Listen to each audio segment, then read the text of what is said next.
Sir hi sir, నమస్తే sir. నమస్తే అమ్మా, కూర్చోండమ్మా. చెప్పండి అమ్మా. సార్, మీరు 10 రూపాయలకే వైద్యం చేస్తున్నారు అని నేను యూట్యూబ్ లో అయితే చాలా సార్లు విన్నాను సార్. అది నిజమా కాదా అని తెలుసుకోవడానికి వచ్చాను సార్. 100కు 100% నిజమమ్మా. 2023 సంవత్సరం నుంచి మొదలై ఇప్పుడు 2026 సంవత్సరం నడుస్తూనే ఉంది. ఓకే సార్, మీరు 10 రూపాయలు పెట్టడానికి కారణం ఏంటి సార్?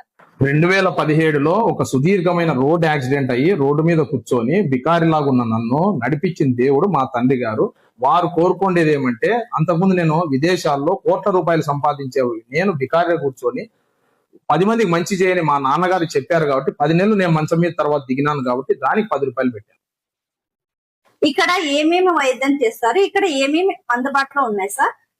మా దగ్గర భుజం నొప్పి, వెన్ను నొప్పి, మోకాలు నొప్పి, కీలు నొప్పి, ఆపరేషన్ ముందు, ఆపరేషన్ తర్వాత, ఇలా అనేక సుదీర్ఘ కాలమైనటువంటి పక్షవాతం కావచ్చు, సెరిబ్రల్ పాలసీ కావచ్చు, చిన్నపిల్లల్లో బుద్ధిమాంద్యత కావచ్చు, పోలియో కేసెస్ కావచ్చు, ఇలా అనేక సుదీర్ఘ కాలంగా ఉండేటువంటి దీర్ఘకాలికమైన వ్యాధులు ఈ రోజు ఇక్కడ ఒరిజినల్ తెల్ల కార్డు చూపిస్తే 10 రూపాయలు, వారికి ట్రీట్మెంట్ ఇస్తే 50 రూపాయలు.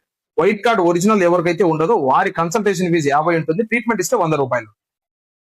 సార్, మీరు 10 రూపాయలని ఫీజు పెట్టి లోపలికి వచ్చినాక ఎక్స్ట్రా క్యాన్స్ అని, బిల్స్ అని, టాబ్లెట్స్ అని అలా ఏమన్నా ఎక్స్ట్రా ఇస్తున్నారు సార్?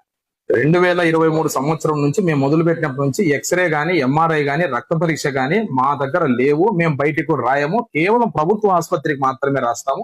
ఎందుకంటే ఫిజియోథెరపీ అనేది ఒక రోజుతో తగ్గేది కాదు, సిట్టింగ్స్ ఉంటాయి. దూరం నుంచి వచ్చే పేషెంట్లు ఎవరైతే ఉంటారో పక్క జిల్లాల్లో, వాళ్ళని కూడా అక్కడ స్థానిక ప్రభుత్వ ఆసుపత్రికి రెఫర్ చేస్తాము తప్ప బయటికి ఎక్కడికి మేమైతే రాయము. ఈవెన్ మేము ఫైల్ ఇచ్చినా కూడా ఆ ఫైల్ మీద ప్రింటింగ్ కూడా ప్రభుత్వ ఆసుపత్రి తప్ప బయటికి అనేది ఎక్కడా ఉండదు.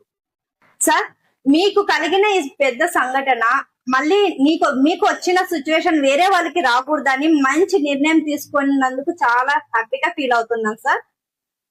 ఇలాంటి మంచి విషయాన్ని మేము మా ఛానల్లో పెట్టుకొని 10 మందికి తెలిసేలా చేస్తాం సార్. మీకు మా సంస్థ తరపున ప్రత్యేక ధన్యవాదాలు, కృతజ్ఞతలమ్మా. ఇటువంటి లాభాపేక్ష ఆశించకుండా ప్రజలకు ఇలాంటి మంచి విషయాలు తెలియాలని చెప్పి మీరు వచ్చినందుకు, ఇది ప్రమోషన్ లా కాకుండా ఇంటర్వ్యూ లా తీసుకొని ఏ విధంగా ఆశించకుండా మీరు చేస్తున్నందుకు మీకు మహిళా మాతృమూర్తికి నేను చేతులెత్తి నమస్కరిస్తున్నాను.